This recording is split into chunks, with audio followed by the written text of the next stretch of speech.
Hello my dear students. तो कैसे हैं आप सभी? उम्मीद करते हैं कि आप सभी अच्छे होंगे। तो मैं प्रेम कुमार आप सभी का स्वागत करता हूं अपने एजुकेशन एकेडमी के इस प्लेटफॉर्म पर।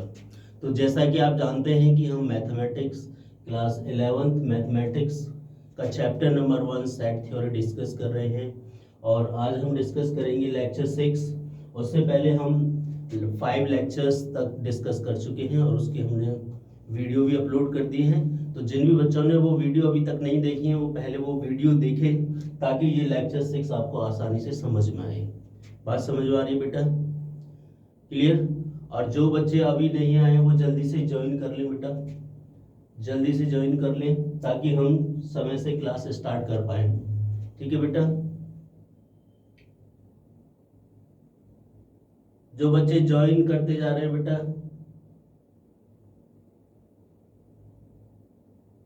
जल्दी से बेटा। हाँ, यस बेटा, यस यस यस। करेक्ट। तो 5 तक मैं बता रहा हूँ ना, 5 तक हम अपलोड कर चुके हैं। ठीक है बेटा? तो आज हम डिस्कस करेंगे लेक्चर नंबर 6। ठीक है, लेक्चर नंबर 6 हम डिस्कस करने वाले हैं सेट थ्योरी और उसका लेक्चर नंबर 6। जल्दी से ज्वाइन करें बेटा ताकि हम स्टार्ट कर पाए।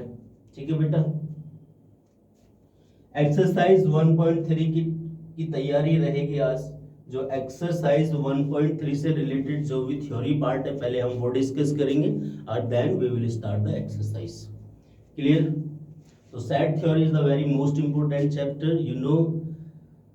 और ज़्यादातर क्वेश्चन सेट थ्योरी से हमारे पूछे जाते हैं किसी भी कॉम्पिटिटिव एग्जाम में, चाहे वो आपका बोर्ड हो, चाहे वो आप अपना आईआईटी जेई मेंस ले लीजिए, एनडीए ले लीजिए, एनी कॉम्पिटिटिव एग्जाम में सेट थ्योरी से क्वेश्चंस आते हैं। तो इसलिए इसको अच्छे से पढ़िएगा बेटा। ठीक है, चलिए तो आगे बढ़े, आगे बढ़ते हैं बेटा। तो ये डेफिनेशन से हम स्टार्ट करेंगे। Basically this is the definition of subset. Clear? तो हम सबसेट आज डिस्कस करने वाले हैं कि what is the subset. Clear? Subset discuss करेंगे। सेट तो हम डिस्कस कर चुके हैं। What is the set? क्या था बेटा set? Set is the collection of well defined distinct object. है ना, मैंने वेल डिफाइंड को अंडरलाइन कराया था कि वेल डिफाइंड आपको कैसे देखना है ना? तो मैंने उसमें बताया है कि कैसे वेल डिफाइंड को आपको चेक करना है। मेरी जिन बच्चों ने अभी तक मेरी वो वीडियो नहीं देखी है, प्लीज वो वीडियो जरूर देखें ताकि आगे का लेक्चर आपको आसानी से समझ में आए। ठीक है बेटा? चलिए तो देखिए सबसेट क्या होता है। Subset is nothing is the बच्चा पार्ट ऑफ एनी सेट। है ना? किसी भी सेट का जो बच्चा होता है वो क्या कहलाता है? सबसेट कहलाता है। मतलब कहने का क्या है सर? कहने का मतलब बेटा सिंपल सा है कि set A is said to be subset, set A is said to be subset और सेट बी का सबसेट कहलाएगा if and only if every element of A, underline this word every, है ना? every element of A is also an element of B। यानी जो A का element है वो B का भी एलिमेंट होना चाहिए। It is denoted by A is a subset of B, है ना? A is a subset of B। बात समझ में आ रही है? तो अगर A सबसेट होगा B का तो A में जो एलिमेंट होंगे वो B के ही एलिमेंट होंगे। इसीलिए तो हम कह रहे हैं जो सबसेट होता है द बच्चा party of any set is called the subset.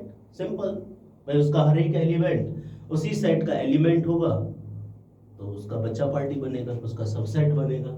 सब सेट जैसे नाम से क्लियर है, उनका सबसेट उसका छोटा पार्ट। जैसे एग्जाम्पल से आपको क्लियर हो जाएगा। एग्जाम्पल जैसे बेटा मैंने लिया लेट a इक्वल्स टू 1 2 3, है ना? और b इक्वल्स टू 1 2 3 4 5। तो आप देख रहे हैं 1 सेट b में भी है, 2 जो है सेट b में भी है और 3 सेट b में भी है। तो हम ये कह रहे हैं जो a है इज द बच्चा पार्टी ऑफ सेट b, है ना? यानी सेट a का ही सबसेट है।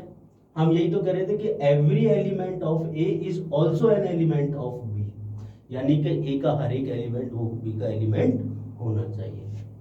Then A is subset of B, A B का सबसेट है because every element of A is also an any element of B. बात समझ में आ रही है? जैसे बेटा अगर हम एक और एग्जांपल लें, यहां तो सर आपने कह दिया कि every element is the every element of A. अगर हम सेट ए की बात करें तो बेटा सेट ए का जो भी एलिमेंट है वो सेट बी का भी एलिमेंट होगा। सर अगर मैंने ये एग्जांपल लिया जैसे ए इक्वल्स टू, मान लीजिए अगर आपने यही ले रखा है 1 2 3, ठीक है, ये हमारा लविंग सेट है, आप जानते हैं लविंग सेट, ठीक है। और जो सेट बी लिया है वो सेट बी लिया है आपने 1 2 3 4 और 5, ठीक है। तो अब मैं क्या करता हूं बेटा, इसमें एक और एलिमेंट इसमें सजा देता हूं, उस एलिमेंट का सजावट है 6। तो अब क्या मैं कह सकता हूं ए बी का सबसेट है? कितने बच्चे इस बात से एग्री करते हैं कि A is the subset of B? नहीं सर, ए सबसेट नहीं होगा। यस बेटा, क्यों ए सबसेट नहीं है? Here A is not subset of B, subset of B. क्यों नहीं है? कि जो 6 है ना, वो 6 is not element of B. और सर डेफिनेशन तो ये कह रही है कि एवरी एलिमेंट ऑफ ए का जो भी एलिमेंट है वो बी का क्या होना चाहिए? सबसेट होना चाहिए। Every element of A is also an element of B, यानी ए का जो भी एलिमेंट है वो बी का एलिमेंट भी होना चाहिए। लेकिन 6 तो बी का एलिमेंट नहीं है, इसका मतलब A is not a subset of B. बात समझ में? इस एग्जांपल के लिए हम बात कर रहे थे, ठीक है। यहाँ मैंने कुछ रियल लाइफ एग्जांपल्स भी लिए बेटा, है ना। कहते हैं ना मैथ सर दिखाई नहीं देता, रियल लाइफ में इसका क्या यूज है? बेटा मैं आपको हर एक टॉपिक का रियल लाइफ में यूज दिखा सकता हूँ, है ना। समय के साथ साथ जैसे जैसे हम आगे बढ़ेंगे तो हर टॉपिक का रियल लाइफ में क्या यूज होता है, वो कहाँ पर आपकी आंखों के सामने नाचता है रियल लाइफ में, वो अब मैं आपको दिखाऊंगा। आप कहीं भी शादी पार्टी में जाओगे आपको सेट याद आएगा, ऐसे दिखा देंगे ना कि आपको शादी पार्टी में भी सेट दिखाई देगा, दूल्हा दुल्हन बैठे होंगे उसमें भी सेट दिखाई देगा आपको, इस तरीके से। तो आप बस मेरा साथ देते रहिए, मैं ये सब कुछ आपको दिखा दूंगा कि रियल लाइफ में मैथ्स कहाँ अप्लाई होता है, ठीक है बेटा। चलिए, तो रियल लाइफ में देखिए बेटा, imagine A school has all the student. एक बिग सेट होगा, एक स्कूल है और स्कूल में जितने भी स्टूडेंट्स हैं 1 से लेकर अगर 12 तक का है वो स्कूल है, तो जितने भी स्टूडेंट्स हैं उसका मैंने सेट बना लिया 1 to 12 का, है ना। तो the student in class 10th is the subset, और उस पूरे स्कूल में मैंने क्लास 10th को पिकअप कर लिया। तो जो क्लास 10th है वो स्कूल का तो एलिमेंट है, स्कूल के मेंबर तो हैं, है ना। तो अगर वो स्कूल के मेंबर है तो वो स्कूल के लिए क्या हो गए? सबसेट हो गए, है ना, बच्चा पार्टी। तो imagine a school has all the students, big set, the students in class 10th is the subset, are a small part of all the students in a school। बात समझ में आ गई होगी? बात समझ में आ गई होगी बेटा कि हमने पूरे स्कूल को कलेक्ट किया जिसमें जितने स्टूडेंट हो सकते हैं, और उस स्टूडेंट में भी हमने क्लास 10th के स्टूडेंट्स को कलेक्ट किया। तो वो जो क्लास 10th के जो स्टूडेंट है उस स्कूल के सेट के लिए क्या बन गए? सब सेट बन गए। बात समझ में आ रही है ना? बात समझ में आ रही है बेटा? आई होप आपको समझ में आ गया होगा। अगर बात समझ में आ रही है तो चैट बॉक्स में वाई लिखें, चैट बॉक्स में वाई लिखें बेटा।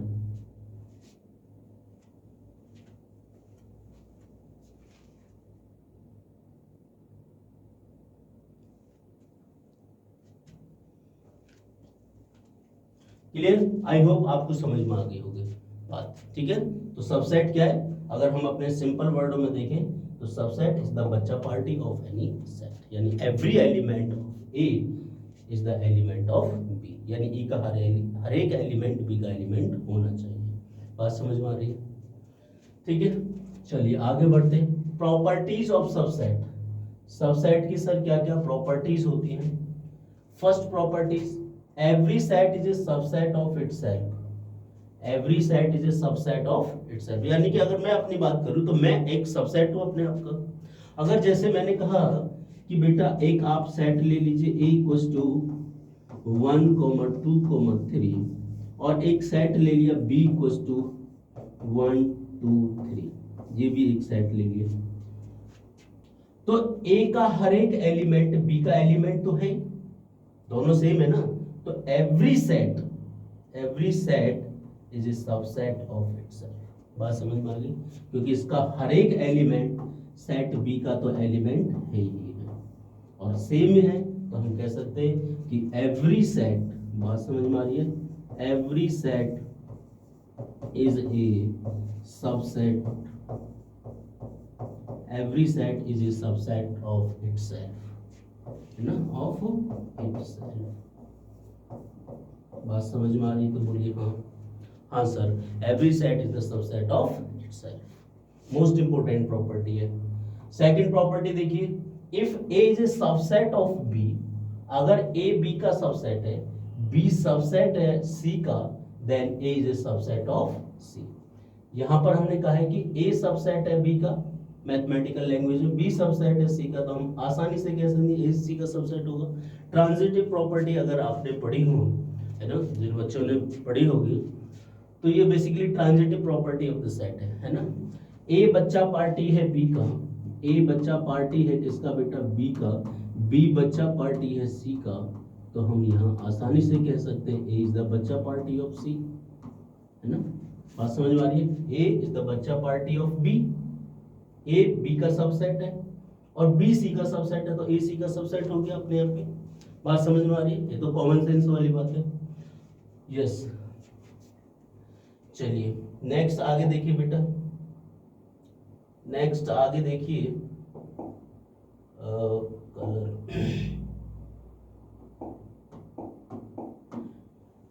Next property, if A is a subset of B, अगर ए सबसेट है बी का and B is the subset of A, then A is equals to B. हम यहां पर कह रहे हैं कि बेटा ए सबसेट है बी का, है ना, ए सबसेट है बी का, बी सबसेट है ए का, तो क्या होगा, ए इक्वल्स टू बी, यानी कि वो दोनों सेट इक्वल होंगे। जैसे अभी हमने यहाँ पर एग्जांपल लिया, हम कह सकते हैं ए सबसेट है बी का, यहाँ से ए सबसेट है बी का, बी सबसेट है ए का, इसका मतलब ये दोनों आपस में कैसे हैं, इक्वल है। ये दोनों आपस में बेटा कैसे हैं, इक्वल है। ठीक है, तो इसकी कंडीशन है कि ए बच्चा party of B, B is the बच्चा party of A, this will implies A equals to B, ये दोनों आपस में क्या होंगे, इक्वल होंगे। मोस्ट इंपोर्टेंट प्रॉपर्टीज में से एक है। समझ में आ रही है बात? चलिए बेटा आगे देखिए, आगे देखते हैं होता है क्या। ये क्या रहा है, the empty set is a subset of every set. जो एम्प्टी सेट है वो हर किसी का सबसेट होता है, यानी phi is the subset of every set. Phi empty set, empty set is the बच्चा party of every set। everyone is remember, जब हम आगे सबसेट निकालते हैं किसी भी सेट का, तो कई बार हम बच्चा पार्टी को भूल जाते हैं ना, बच्चा पार्टी फाई को भूल जाते हैं, फाई को भूल जाते हैं, तो बेटा इसको नहीं भूलना है, ठीक है। क्यों नहीं भूलना है, क्योंकि phi empty is the subset of every set. बात समझ में आ रही है? तो इसको हमेशा याद रखिएगा। आगे बढ़ते थोड़ा इसको, व्हाट इज द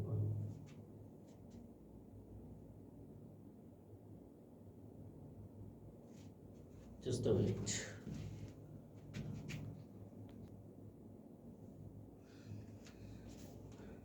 ठीक है बेटा, समझ में आया? तो ये कहानी है, तो इसको हम जरा इरेज कर लेते हैं, तब आगे हम डिस्कस करेंगे। नेक्स्ट बताइए, नेक्स्ट प्रॉपर्टी क्या बेटा? तो बात समझ में आई? यहाँ पर सभी प्रॉपर्टीज इंपोर्टेंट है। उन इंपोर्टेंट प्रॉपर्टीज में भी जो सबसे ज्यादा इंपोर्टेंट है कि every set is a subset of itself, every set is a subset of itself, और empty set is the subset of every set, है ना। तो इसको आज से ध्यान रखिएगा, कभी भूलना नहीं है। Every set is a subset of the universal set, यानी जो भी सेट होगा वो सबसेट होगा यूनिवर्सल सेट का। अभी हम यूनिवर्सल सेट डिफाइन करेंगे तो आपको और समझ में आ जाएगा कि यूनिवर्सल क्या है। ये यूनिवर्सल किस चिड़िया का नाम है तो हम वो डिस्कस करेंगे अभी, लेकिन तब तक हम ये समझेंगे कि every set is the subset of the universal set. ठीक है, तो ये प्रॉपर्टीज हैं, इनको आप अच्छे से समझिएगा। ठीक है बेटा, चलिए subset of real numbers. Real numbers के कौन कौन से सबसेट होते हैं? जैसे बेटा नेचुरल नंबर आप सभी जानते हैं, आपने पढ़ा होगा। नेचुरल नंबर क्या होते हैं? 1 2 3। होल नंबर जेड पॉजिटिव, मतलब पॉजिटिव वाले आप इंटीजर ले रहे हो 0 1 2 3। इंटीजर जेड इक्वल्स टू 0 1 2 3, इसके राइट में और लेफ्ट में उसके नेगेटिव, लेफ्ट में नेगेटिव राइट में पॉजिटिव, तो ये भी इंटीजर है। Rational q equals to a upon b such that a comma b belongs to integer और b should be non zero। बात समझ में आ गई, है ना। इरेशनल नंबर्स का जो सेट है, तो ये जितने भी हैं आपका, चाहे n हुआ, आपका n ले लीजिए, होल ले लीजिए, है ना, इंटीजर्स ले लीजिए, रेशनल ले लीजिए, इरेशनल ले लीजिए, all are the subset of real numbers, all are the subsets of real numbers। बात समझ में आ रही है? बात समझ में आ रही है तो बोलिए हाँ। ठीक है, तो every natural number, every whole number, any rational और irrational, all are the subset of real number. बात समझ में आई बेटा? यहां पर मैंने इनमें क्या रिलेशनशिप होता है कि जो n इज द बच्चा party of z positive, z positive is the बच्चा party of z, z is the बच्चा पार्टी ऑफ q और q इज द बच्चा पार्टी ऑफ r। ठीक है, irrational number and rational number are disjoint set. ये यहां से next sentence start हो गया बेटा। तो irrational number and rational number are disjoint, disjoint मतलब जिसमें कुछ कॉमन ना हो। बात समझ में आ रही है? अभी हम डिस्कस करेंगे। But both are the subset of Rs, यानी कि चाहे रेशनल ले लो चाहे इरेशनल ले लो, दोनों ही क्या होंगे? सबसेट होंगे रियल नंबर्स के। बात समझ में आ रही है? बच्चा पार्टी से आप, मेरा क्या मतलब है?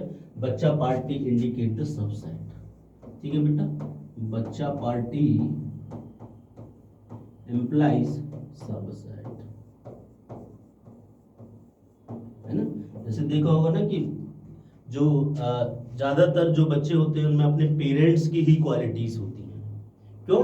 क्योंकि वो उन्हीं का अंश है। आपने ऐसा सुना होगा, है ना, कि अंश है, अब दिल का टुकड़ा है, इस तरीके के हम वर्ड सुनते हैं, दिल का टुकड़ा है ना, पापा की परी है, लाइक दैट। तो ये सब उनमें वो प्रॉपर्टीज अपने पेरेंट्स की होती हैं। तो जब सारी प्रॉपर्टीज अपने पेरेंट्स की होती है और वो उसकी बच्चा पार्टी है, तो वो बच्चा party is the subset for the parents. बात समझ में आ गई?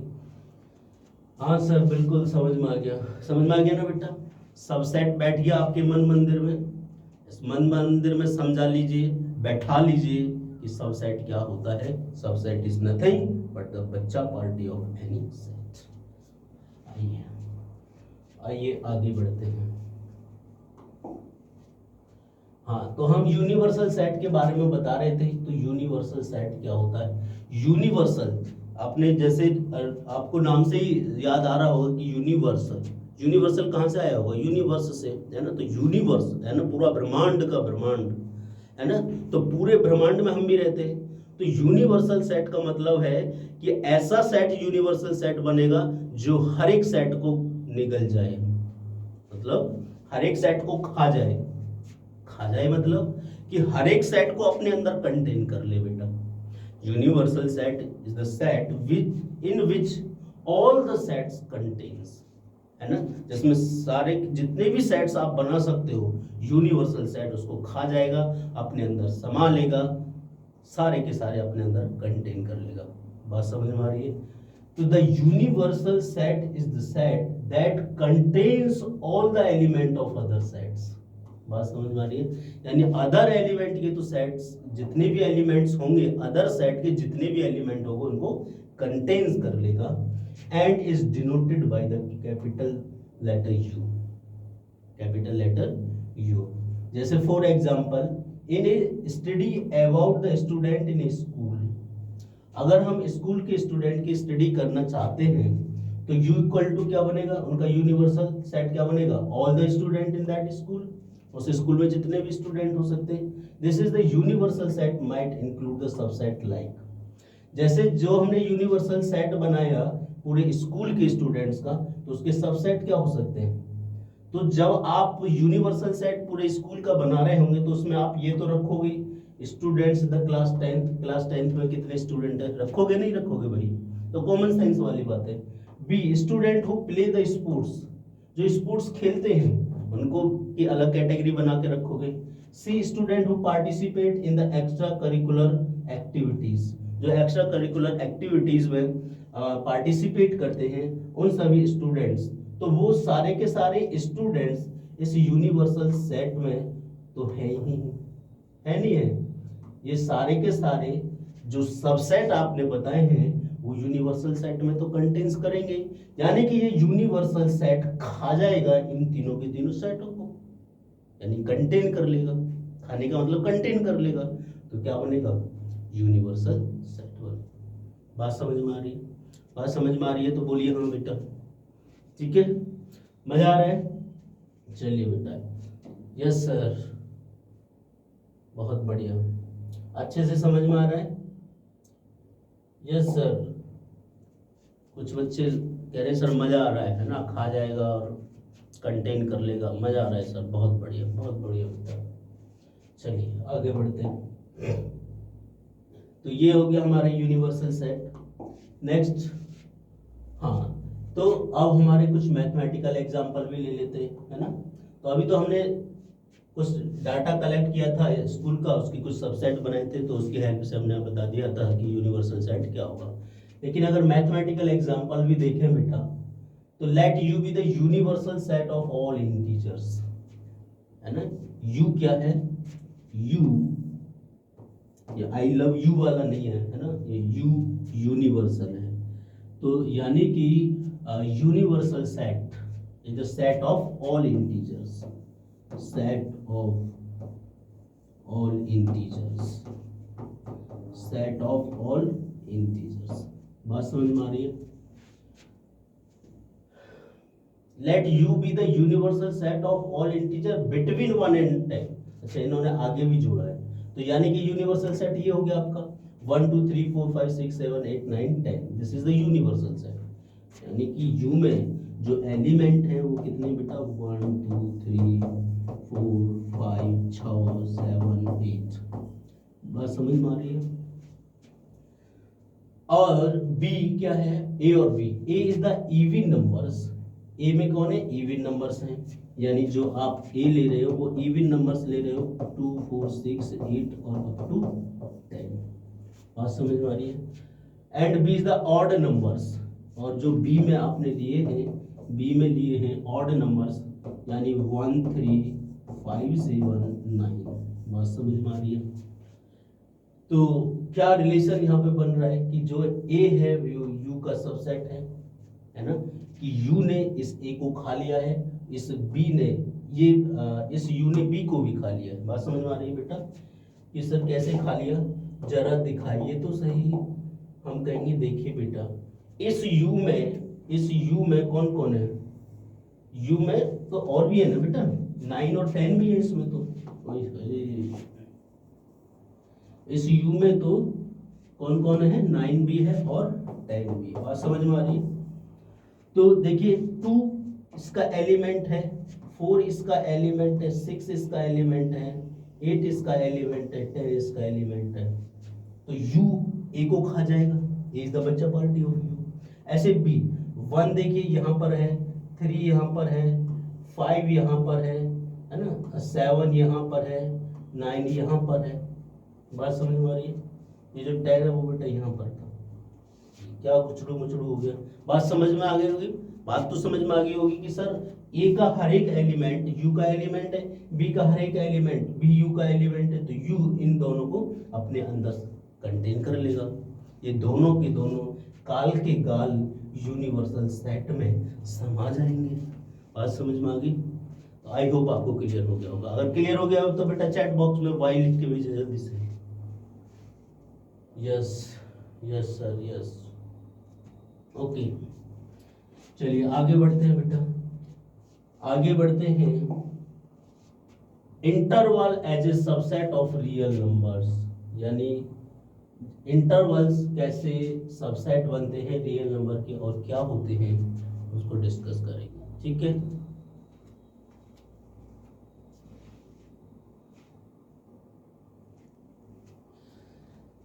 ठीक है बेटा। चलिए पहले इसकी डेफिनेशन देख लेते हैं कि डेफिनेशन में क्या है, और फिर उसके अकॉर्डिंग हम डिस्कस करेंगे कि डेफिनेशन क्या कहती है। An interval is a subset of real numbers that contains all the real numbers between two given numbers, यानी दो गिवन नंबर्स के बीच में सभी रियल नंबर को कंटेन कर दे, है ना। इंक्लूडिंग और excluding and points, underline this word, या तो वो एंड पॉइंट को इंक्लूड कर सकता है या एक्सक्लूड कर सकता है, लेकिन एक छोटे से इंटरवल के अंदर पूरे का पूरा रियल नंबर समा सकता है। क्या खूबसूरती है इस इंटरवल की कि एन इंटरवल एक ऐसा सबसेट होता है रियल नंबर का that contains all the real number, underline this word, contains all the real numbers between two given numbers, किन्हीं भी दो नंबर्स के बीच में सारे के सारे रियल नंबर को कंटेन कर लेता है, ऐसा होता है सबसेट। वो बात अलग है कि वो एंड पॉइंट को एक्सक्लूड करे या इंक्लूड करे, वो अलग डिस्कशन है। लेकिन बेटा अगर मैंने इस रियल लाइन का छोटे से छोटा पार्ट भी ले लिया और यहाँ पर दो रियल नंबर ले लिए 0 और 1, तो इस 0 और 1 के बीच में पूरा का पूरा रियल नंबर समा जाएगा, पूरा का पूरा रियल नंबर समा जाएगा। देखिए कितना डेंजरस है कि पूरे का पूरा रियल नंबर इसके अंदर आ सकता है। आप जो बोलोगे मैं उस नंबर्स को यहां पर लेके आ सकता हूं। बात समझ में आ रही है? बात समझ में आ रही है? ठीक है, लेकिन बेटा एक रिस्ट्रिक्शन है इसमें कि आप ऐसा नहीं कि सर जो भी बोलोगे, आप जो भी बोलोगे, जैसे आपने 2 बोला, वो 2 इसकी रेंज का नहीं है। मतलब कहने का मतलब है कि आप 0 और 1 के बीच में जितने रियल नंबर आ सकते हैं उन सभी को कंटेन कर लेगा। ये आपका डाउट नहीं होना चाहिए कि सर आप जो कहोगे 2 तो 2 नहीं आएगा, लेकिन 0 और 1 के बीच में रियल नंबर्स आ जाएंगे जो उन 0 और 1 के बीच में लाई करते होंगे, क्योंकि रियल नंबर्स अपने आप में इनफाइनाइट होते हैं, करोड़ों होते हैं, करोड़ों। बात समझ में आ रही है? हाँ, तो ये हमेशा ध्यान रखना कि that contains all the real numbers between two given numbers, जो गिवन नंबर्स है उसके अंदर जो आ सकते हैं। बात समझ में आ रही है ना? ये हमने बाउंड्री लगा दी है, इसके अंदर के रियल नंबर्स की हम बात कर रहे हैं, इससे बाहर का नहीं, इसके बाहर का नहीं। बात समझ में आ रही है? तो ऑल रियल नंबर जो मैं बोल रहा था वो ऑल रियल नंबर बेटा इनके बीच की बोल रहा था। आई होप आपको समझ में आ गया होगा। ठीक है, चलिए, तो अगर अभी हमने लास्ट में लिखा कि ये इंक्लूड करेंगे या एक्सक्लूड करेंगे एंड पॉइंट को, तो अगर बेटा एक्सक्लूड किया इन्होंने एंड पॉइंट को, तो ये बनेगा आपका ओपन इंटरवल। क्या बोलते हैं इसको? Open interval, open interval. बात समझ में आई? अगर आपने कंटेन करा लिए एंड पॉइंट को, तो ये बनेगा आपका क्लोज्ड इंटरवल। बात समझ में आ रही है? Closed interval, closed interval. I hope आपको समझ में आ रहा होगा। ठीक है बेटा। अच्छा सर, ऐसा भी हो सकता है कि आप एक तरफ से क्लोज कर सकते हैं, एक तरफ से ओपन कर दें। हाँ सर, बिल्कुल हो सकता है। एक तरफ से ऐसा कर दो, एक तरफ से ऐसा कर दो, है ना। तो ये सब कुछ को हम जरा फील करना चाहते हैं रियल लाइन की हेल्प से, है ना। वास्तविक रेखा की मदद से हम देखना चाहते हैं क्लोज्ड इंटरवल और ओपन इंटरवल की कहानी। वास्तविक रेखा वो रेखा है जो आपके सभी डाउट्स को क्लियर कर देती है। वास्तविक रेखा की बात कर रहे हैं। चलिए, तो जैसे यहां पर हमने क्लोज इंटरवल यानी कि क्लोज्ड दोनों तरफ से बंद हो, क्लोज्ड इंटरवल यानी हम उन रियल नंबर्स को ले रहे हैं बेटा, उन रियल नंबर्स को ले रहे हैं such that a less than equal to x less than equal to b। बात समझ में आ रही है? यानी एंड पॉइंट भी आपके इंक्लूड है। तो रियल लाइन पर, वास्तविक रेखा पर इनको देखते हैं। तो वास्तविक रेखा पर ये दोनों मिलेंगे, यहाँ पर हमने a रख दिया, यहाँ पे b रख दिया, तो ये क्लोज्ड एंड पॉइंट। और बीच की बच्चा पार्टी तो सब कुछ रहेगी, बीच की बच्चा पार्टी तो रहेगी, है ना बेटा? बीच की बच्चा पार्टी तो रहेगी, ये वाले सारे के सारे एलिमेंट इसके अंदर रहेंगे। बात समझ में आ रही है? ये आपका closed interval. Sir open interval, देखिए बेटा ओपन इंटरवल की बात करें तो ओपन खुला हुआ, तो इसको स्मॉल ब्रैकेट में रखते हैं। तो यहाँ पर क्या होता है कि x belongs to a real number, यानी हम उन रियल नंबर्स की बात कर रहे हैं such that a less then x less then b, उन सभी रियल नंबर्स की बात कर रहे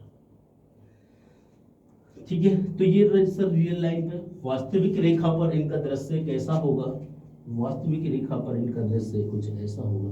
ये जो ओपन सर्किल बनाए हैं, इसका मतलब है कि इस a और b को आप इंक्लूड नहीं कर रहे हैं, एक्सक्लूड कर दिया है। इसके बीच के जितने भी रियल नंबर्स हैं वो ओपन इंटरवल्स में आ जाएंगे। बात समझ में आ रही है बेटा? थर्ड देखिए, क्लोज्ड हो गया, ओपन हो गया।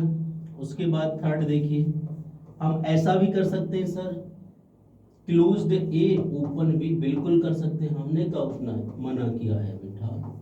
तो हम ये कहते हैं कि x belongs to real number such that a, अब इसको इंक्लूड कर दीजिए, इसको ओपन कर दीजिए, दरवाजा खोल दीजिए रियल लाइन पे। यहाँ वास्तविक रेखा पर यहाँ ये डार्क सर्किल से इंडिकेट हो जाएगा यहाँ। तो यहाँ से लेके और यहाँ तक और वहाँ से लेके वहाँ तक जितने भी रियल नंबर्स यहाँ आ सकते हैं, ये क्या बनेंगे आपके?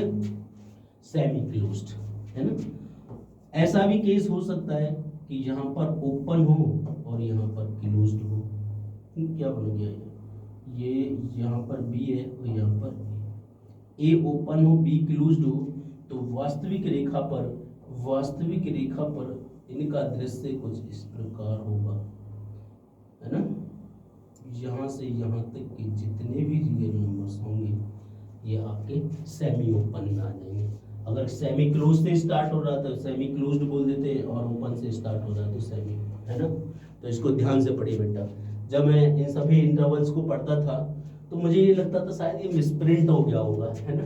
और सब एक ही है, मतलब इसमें तो स्पेशली नहीं था, लेकिन इसमें मतलब या तो ये ओपन होगा या क्लोज्ड होगा, या तो यहाँ पर ऐसे होना चाहिए था या फिर यहाँ पर ऐसे होना चाहिए था, है ना? तो ये वाली बात है। तो ये मिसप्रिंट कुछ नहीं है बेटा, है ना? तो आपको भी मेरी तरह टेंशन ना हो जाए, इसलिए मैंने आपको डिस्कस कर दिया ये सभी इंटरवल्स। बात समझ में आ रही है तो बोलिए हाँ। किसी को कोई डाउट है? क्विक रिवीजन करिए, और कोई डाउट है तो डिस्कस करिए।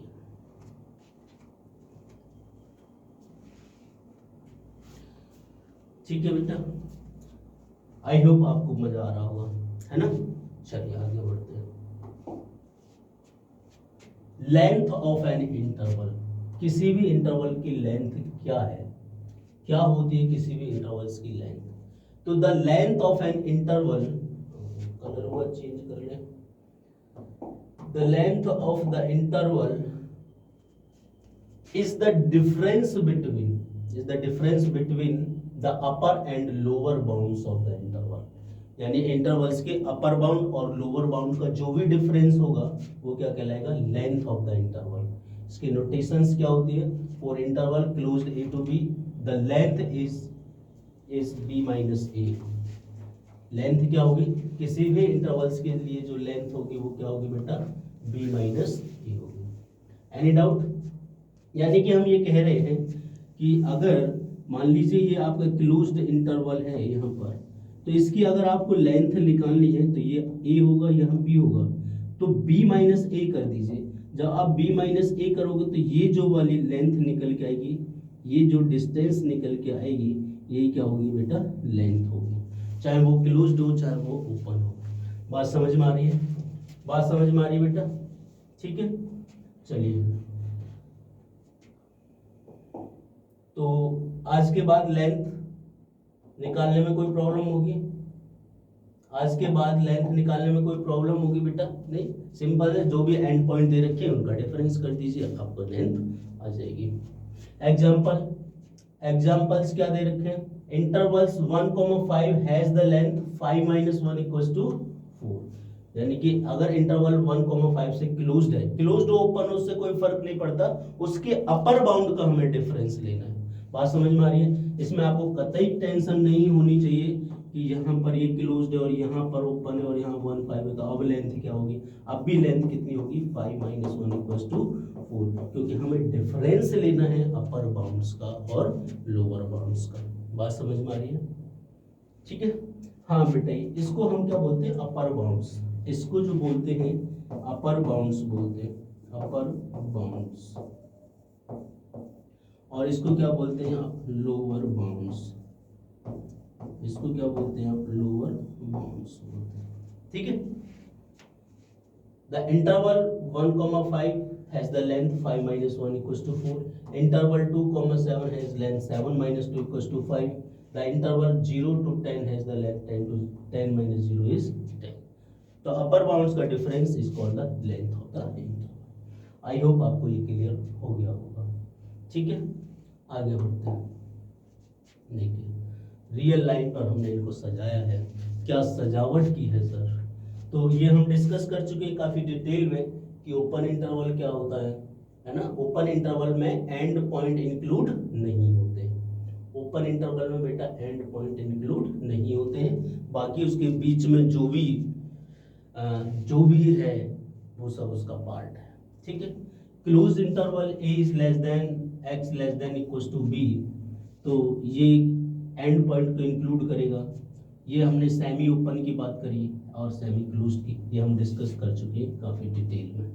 ठीक है, नेक्स्ट आगे इनफाइनाइट इंटरवल। अच्छा, इनफाइनाइट इंटरवल क्या होते हैं और फाइनाइट इंटरवल, जिनकी लेंथ फाइनाइट होती है।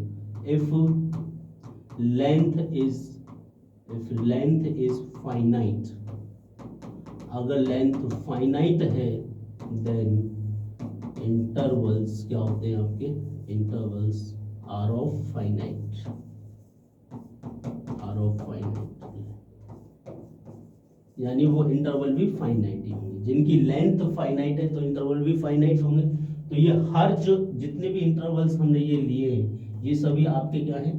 फाइनाइट इंटरवल है ना, क्योंकि अपर बाउंड पर एक फाइनाइट नंबर आ रहा है, तो उनका जो डिफरेंस लोगे, अपर बाउंड और लोअर बाउंड दोनों पर एक फाइनाइट नंबर आ रहा है, तो उनका डिफरेंस भी क्या होगा? एक फाइनाइट नंबर होगा।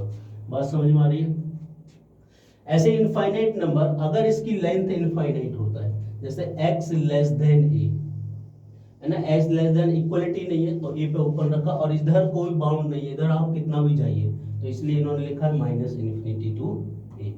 अच्छा, इसका डिफरेंस लेंगे, इन्फिनिटी में वही कुछ भी सब्ट्रैक्ट करिए और कुछ भी कोई फाइनाइट नंबर ऐड करिए, सब्ट्रैक्ट करिए, तो उसमें कोई फर्क तो नहीं पड़ता। पड़ता है क्या? अगर आप समुद्र से एक बूंद पानी की निकाल लें तो क्या समुद्र चिल्लाएगा कि हाय हाय मेरा एक बूंद पानी निकाल दिया? चिल्लाएगा?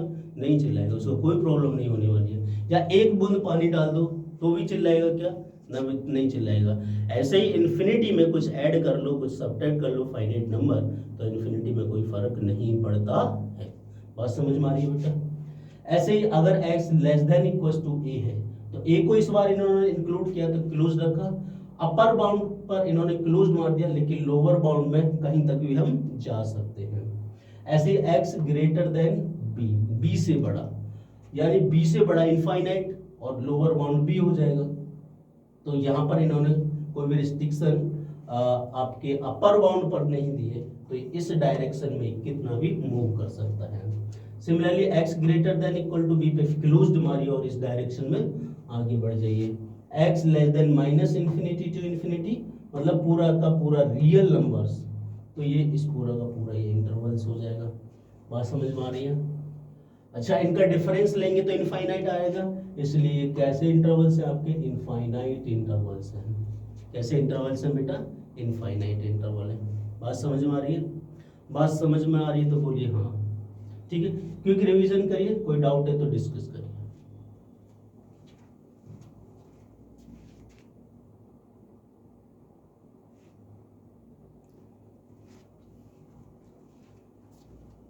ठीक है, नेक्स्ट क्या है बेटा?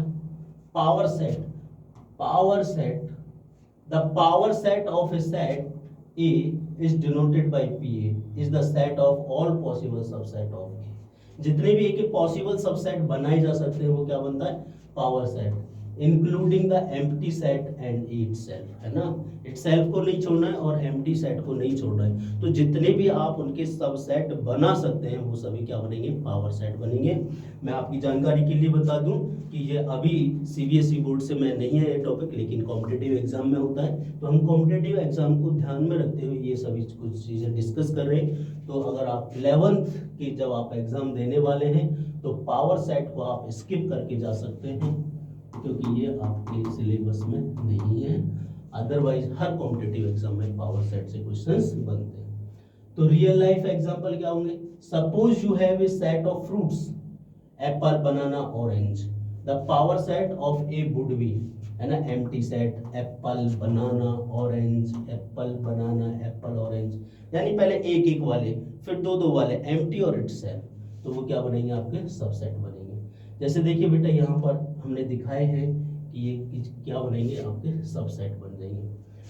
1 2 3, the power of set of A would be क्या होगा? एम्प्टी होगा, एम्प्टी सेट। फिर जिसमें एक एक आ सकते हैं, यानी 1 1 आ सकता है, 2 2 आ सकता है और 3 3, सॉरी 3 का मतलब एक एक वाला। फिर दो दो वाले ले लिए, 1 2, 1 के साथ 3, फिर 2 के साथ 3, ठीक है, और फिर तीनों वाला एक हो गया, 1 2 3। तो these are the possible subset of any set। तो possible subset of any set is known as the power set is denoted by PA। बात समझ में आ रही है? ठीक है, तो आई होप आज के लिए इतना काफी है। इन सभी चीजों के नोट्स बनाइए, अच्छे से प्रैक्टिस करिए बेटा, है ना। और कल हम एक्सरसाइज 1.3 को सॉल्व करेंगे, क्योंकि हमने उससे रिलेटेड जितनी भी थ्योरी आई थिंक सभी हमने पढ़ ली है। फिर कल इसकी एक्सरसाइज के क्वेश्चन के साथ खेलना स्टार्ट करेंगे। ठीक है, आई होप आप सभी को अच्छा लगा होगा आज का लेक्चर। तो इन सभी के प्रॉपर नोट्स बनाइए, क्योंकि मैंने हर एक की पीपीटी बना के आपको अच्छे से नोट्स बना के दे दिए हैं। आपको मतलब बना बनाया परोस दिया है, बस आपको खाना है। ठीक है बेटा, तो ठीक है, तो खाइए उसे अच्छे से और एंजॉय करिए। कल फिर मुलाकात होगी इसी समय इसी टाइम आपके साथ एक्सरसाइज 1.3 के साथ नेक्स्ट मुलाकात होगी। तब तक के लिए बाय बाय, सत श्री अकाल जी, गॉड ब्लेस यू।